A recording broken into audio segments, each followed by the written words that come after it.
अच्छा गया जी। बड़ा दिलचस्प किस्सा हो चला है, आ गया। किसी का गम भी तन्हा हो चला है, और नगर में घूमते हैं अब फरिश्ते, कोई है जो खुदा हो चला है। खुदा सा हो चला। कुंवर रंजीत सिंह चौहान राय बरेली से तशरीफ लाते हैं। इन दिनों दिल्ली को आबाद किए हुए हैं। अपने प्रोफेशन के साथ साथ अपनी शायरी के अलावा रंजीत सिंह चौहान मुशायरों के नाजिम की हैसियत से भी काफ़ी मकबूल हो चुके हैं। आइए आज के इस प्रोग्राम के नाजिम जनाब रंजीत सिंह चौहान का इस्तकबाल करते हैं कि वो अब अपने कलाम से भी हमें महसूस करें। जनाब रंजीत सिंह चौहान। ये इजाफे की थी मकाम पे। इजाजत एक गजल के 3-4 अशार, उसके बाद मतलब यूं अर्ज किया कि खासी रवा ज़मीन है बशीर बद्र साहब की, कि सर झुकाओगे तो पत्थर देवता हो जाएगा, इतना मत चाहो उसे वो बेवफा हो जाएगा। इस ज़मीन पर मैंने कुछ हिमाकत की है। कौन कहता है भला वो बेवफा हो जाएगा, मैंने चाहा है उसे वो क्या से क्या हो जाएगा।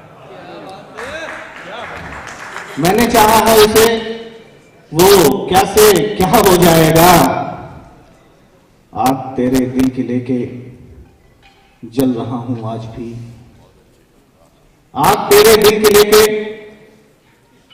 जल रहा हूं आज भी। दाग मेरे दिल का ले ले चांद सा हो जाएगा।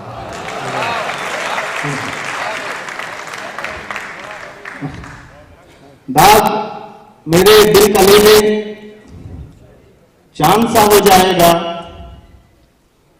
दिल से वो अब जा चुका है। सर देखें, आपको नजर करता हूं मैं। दिल से वो अब जा चुका है, दिल से बातें क्यों करें।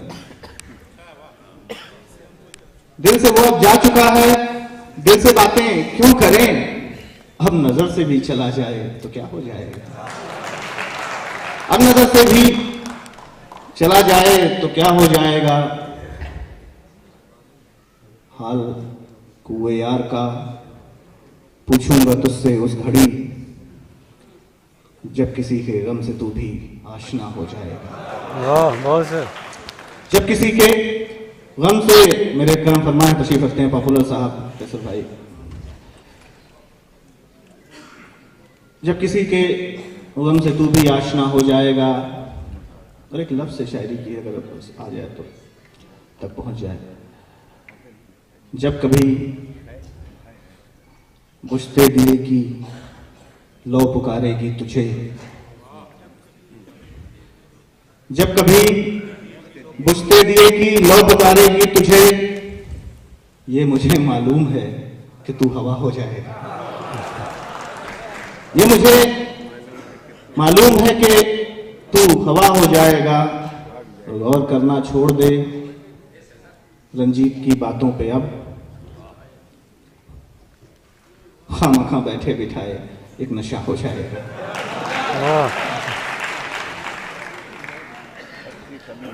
किशोर आपा यहाँ तक तशरीफ रखती हैं। मैं उनसे इजाजत लेते हुए उनकी गजल है, उसका एक मिसरा मैंने लिया और उस पर मैंने कुछ कोशिशें की, कुछ काविशें की। इजाजत है किशोर?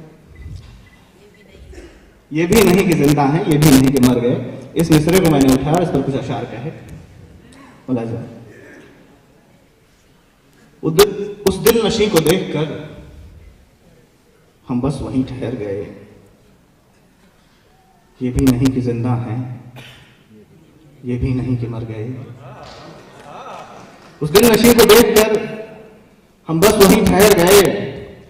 ये भी नहीं कि जिंदा हैं, ये भी नहीं कि मर गए। उसने मतलब देखें कि जो रिंद तेरे दर के थे वो मैं कशी में मर गए। जो रिंद तेरे दर के थे वो मैं कशी में मर गए। वो लोग कोई और थे जो पी के अपने घर गए। वो लोग कोई और थे। अरे फरूक भाई दाद दे रहे हैं, पता नहीं ये सबसे पहली बार आई, मतलब इस घर ही देख रहा था उधर। जो दिन तेरे घर के थे वो मैं कशी में मर गए, वो लोग कोई और थे जो पी के अपने घर गए। कल तक तो ये सवाल था कि हम हैं किसका आईना। कल तक तो ये सवाल था कि हम हैं किसका आईना, और आज ये सवाल है कि हम कहां बिखर गए। कल तक तो ये सवाल था कि हम हैं किसका आईना, और आज ये सवाल है कि हम कहां बिखर गए। देकर के उसने दिल हमें एक रोज जान मांग ली। देकर के उसने दिल हमें एक रोज जान मांग ली। हम भी तो बादशाह थे जो कह गए सो कह गए।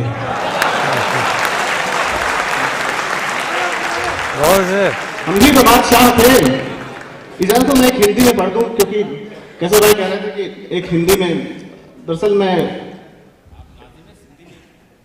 जी मुझे पता था नजर भाई जरूर बोलेंगे, क्योंकि आपने देखा था ये जो पढ़ रहे तो क्या हुआ था। देखिए मैं एक व्यंग की कविता पढ़ देता हूँ। हिंदी और उर्दू का ये मजमा है। जश्न अदब की जानिब से हम उसके सदर पॉपुलर मेरिठी साहब बैठे हुए हैं। मैं उनसे इजाजत देता हूँ जी। नहीं उन्हीं को आना है। एक खिलौना बेचने वाले को मैंने फुटपाथ पर देखा। मैं घर से निकल रहा था अपने ऑफिस के लिए। खैर अब तो नौकरी वोकरी करता नहीं, उस तरह के किसी और के काम में हूँ, तो हाँ निकाल दिया गया नौकरी। तो उसको मैंने देखा तो वहां से मेरी एक नज़र हुई। एक दिन जैसे ही मैं अपने घर से निकलकर अपने ऑफिस के लिए था बढ़ा, सामने देखा एक खिलौने बेचने वाला बुढ़ा था, खिलौने लिए खड़ा। रोक कर मुझे वो बोला विनती वाले अंदाज में, मुंह खोला, बोला बाबूजी एक खिलौना ले लीजिए, मुझे इसके बदले में कुछ पैसे दे दीजिए। सुबह से हूँ बाजार में टिका, क्या करूँ, एक खिलौना भी नहीं बिका। आप ले लेंगे तो मेरी रोजी रोटी हो जाएगी, मेरी बच्ची नहीं तो मेरी बच्ची फिर भूखी सो जाएगी। मैंने सोचा इनका रोज का व्यापार है, गिड़गिड़ाकर पैसे ऐंठना इनका कारोबार है। ये सोचकर जैसे ही था फरतदाई मैंने कदम आगे बढ़ाया, उसने फिर उसी अंदाज में मुझे खिलौना दिखाया। मैंने कहा तूने की है मुझे रोकने की खता, खिलौने की विशेषताएं बता।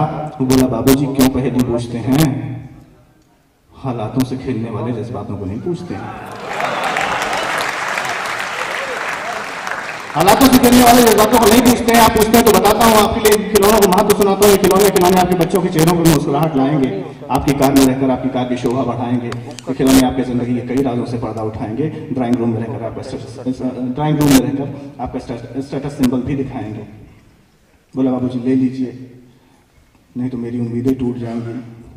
मेरी उम्मीदें आपकी उम्मीदों से बहुत छोटी हैं। आपके लिए आपकी उम्मीदें बंगला और गाड़ी, तो मेरे लिए 2 वक्त की रोटी है। आपके लिए आपकी उम्मीदें 2 बंगला और गाड़ी, तो मेरे लिए 2 वक्त की रोटी है। इतना सुनकर मेरा दिल मचल गया, कुछ करने को मेरा दिल पिघल गया, कुछ करने को मचल गया। मैंने कहा यार खिलौने तो किसी और को बेच देना, मैं तुझे आज पैसे दे देता हूँ, तेरी रोटी का इंतजाम किए देता हूँ। इतना सुनकर उसके चेहरे का भाव बदला, वो बल्लियों उछला। उसने सोचा लगी है उसके स्वाभिमान पर चोट। उसने कहा बाबूजी ना तो मैं भीख मांग रहा हूं ना ही वोट।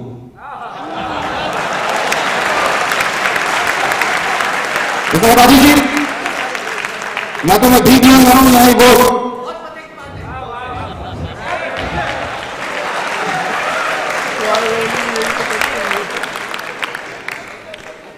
जी इसके बाद मुझे पॉलिटिक्स नहीं जाना।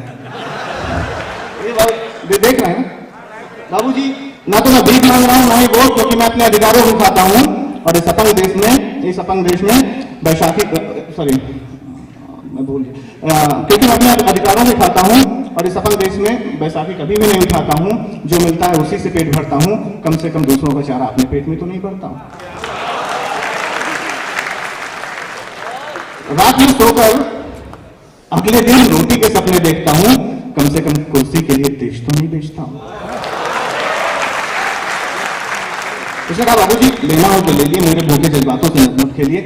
मैंने उससे खिलौना लिया, वो गया। तब मेरी समझ में आया कि 100 में से 90 हैं यहाँ बेईमान और 10% वो यहाँ पर बैठे हुए हैं। मतलब वो जो ईमानदार लोग हैं, क्योंकि वो पोइट्री के शौकीन हैं। 100 में से 90 है यहाँ बेईमान, फिर भी मेरा देश क्यों है महान, क्यों है इस दुनिया में इसका इतना सम्मान। तब मेरी समझ में सिर्फ एक पंक्ति आ रही थी, एक मिसरा आ रहा था, क्योंकि यहाँ भूखे पेटों से भी झलकता है स्वाभिमान, यहाँ भूखे पेटों। बहुत शुक्रिया।